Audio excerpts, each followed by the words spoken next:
Perfect.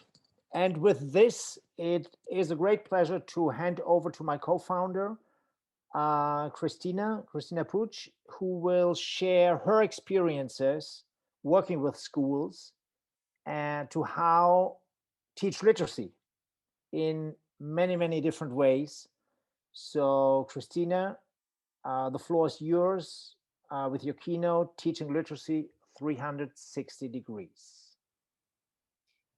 Good afternoon. Thank you very much. I'm going to share my screen. So, teaching literacy. This is something. This is a question, right? Everybody thinks. Well, the first question would be: can we teach literacy the same way we have been teaching literacy since today? Well, I will keep this as an open question because some of you would say yes, some of you would say yes, but with certain issues, and some would say no. So let's keep it open.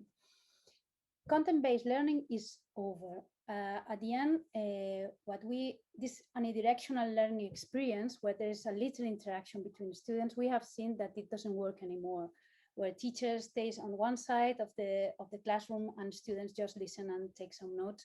This doesn't work anymore. Now what works is the student-based learning, where the teacher leads and the students are actively involved in what they learn and how they learn.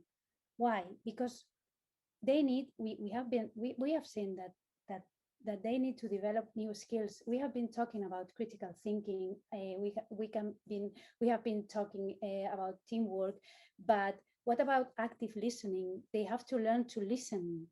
They have to listening 360, right? They have to observe. They have to learn how to observe.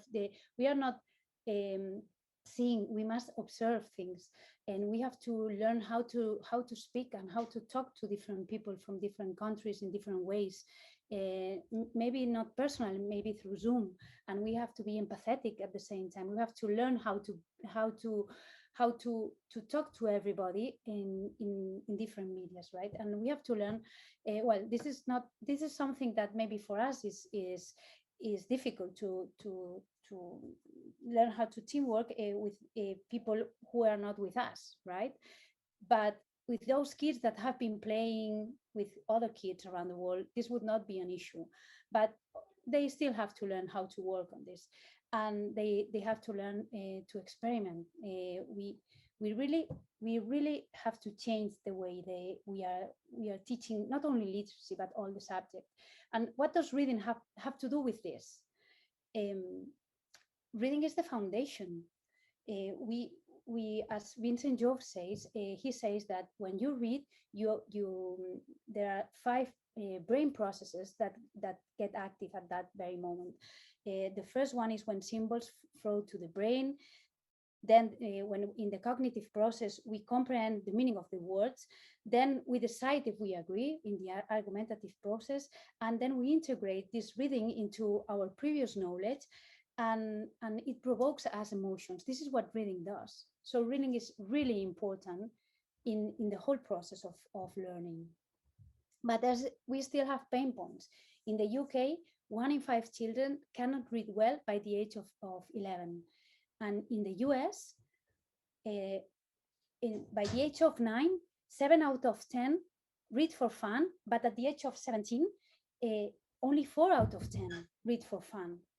And the same happens in Spain. We have the same numbers. And if we go country by country, we will see these similar numbers. So there's a huge problem. 1 out of 5 children do not understand what they read at the age of 11.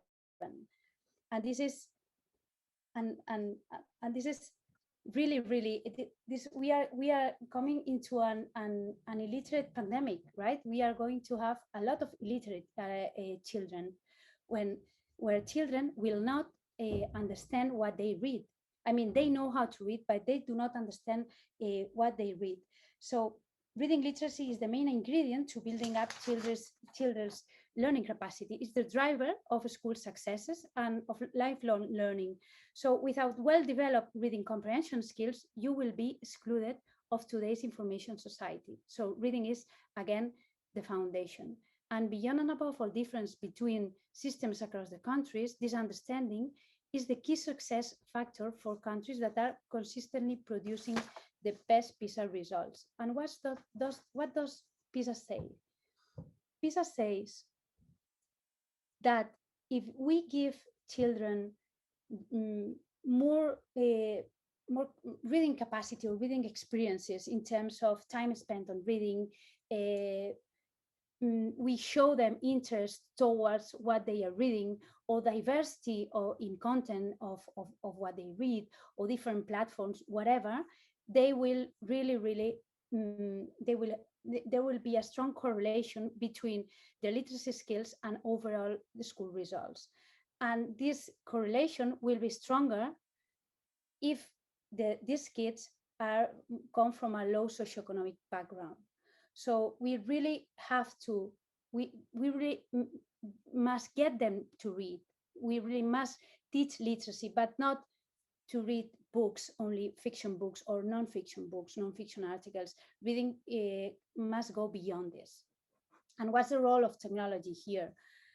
Technology, you said, everybody said about this bandwidth and all the connectivity and how we can get to more connectivity even in third world countries. This is true. We need global access to books on any digital device without boundaries. We need to be student focused in terms of usage. We need to ask them or learn from them how they want to learn and what they want to learn. And we need to drive results. From in the past, literacy did not have results. How we measure literacy in a kid? We just ask him, did you read the book? The answer was yes, while the reality was maybe no. Then we had to do an exam to see if they read the book, which make then the book mandatory. So another negative negative thing towards reading. So at the end, we have to rediscover literacy. We must go from printed books to multi-device platform. We must change. Reading is not mandatory. Doesn't have to be mandatory anymore. Reading is for fun, and reading is not. We are not thinking about content-based learning. We have to really put the student on the center of what they learn and how they learn, and they will get there. They will fulfill the expectations, and they will walk the extra mile. We have to change grammar exercises into engaging activities that they love to do. One content does not filter learning. We have to go to personalized learning machines, and reading is not something that has to be included in the language class. They have to read in all subjects. So we have to change from a student saying, teacher, tell me what to do, to a student say, hey, look what I just did. Right? This is literacy. And what's literacy 360? I said before, reading is not just content for a language class. Reading is the responsibility of all subjects. No, we must go from rough calculation to problem solving. We must go from formula memorization to critical thinking, from grammar and vocabulary to master a language. It's not about grammar, learning a language. It's about mastering, it's about communication.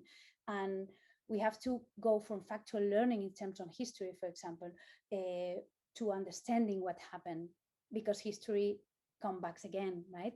So if we want to create diverse thinkers, such as Naomi and Vayat said, how can we do it if just ask them to sum or subtract?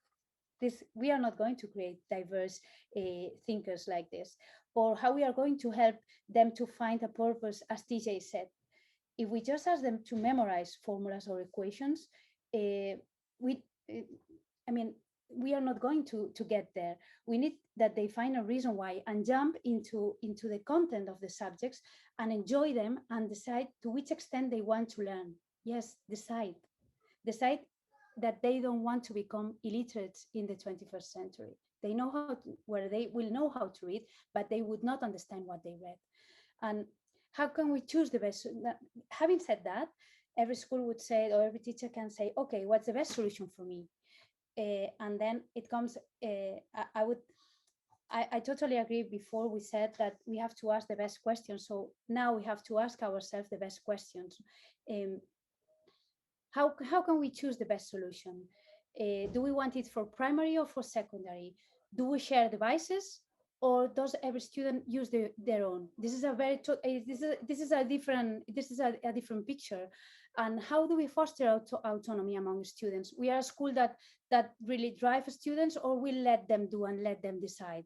And how do we use personalized learning methodologies? Are we using them, or we think that we want to use them? And do they know how to how or the critical thinking processes? Are we training them on this, or are they used to problem solving activities?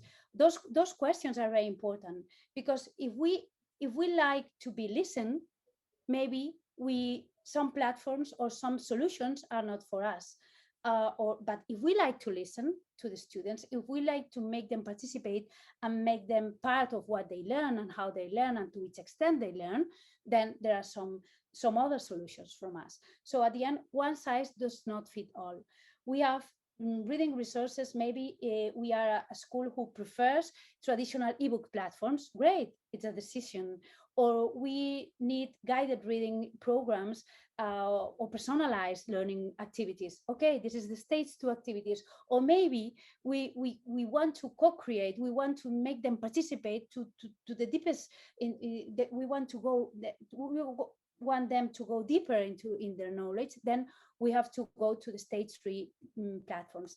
And this is really what Literacy 360 is. Literacy is a responsibility of all subjects. It must be included in all subjects, not only in the language class. So we really must think that literacy has to be a part of every subject, and altogether, all the teachers, all the content must be created to really prevent them to be 21st century illiterate. Because reading is the gateway skill that makes all other learning possible. If we read, we are going to improve our school results. So reading is a key element. So let's go for it. Thank you.